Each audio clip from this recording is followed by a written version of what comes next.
কবিতার শিরোনাম সর্বগ্রাসী বন্যা। লিখেছেন কবি রনি মহাপাত্র, কণ্ঠে আমি সাব্বির আহমেদ।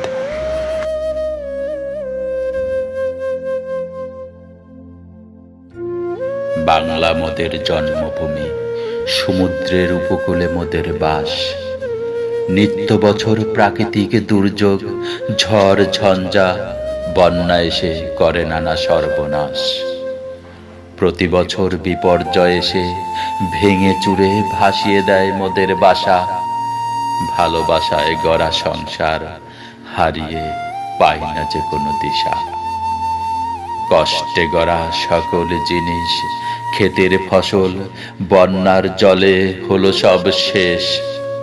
এভাবে আর কতদিন হব মোরা সর্বশান্ত, হবে সর্বদাই নিঃশেষ।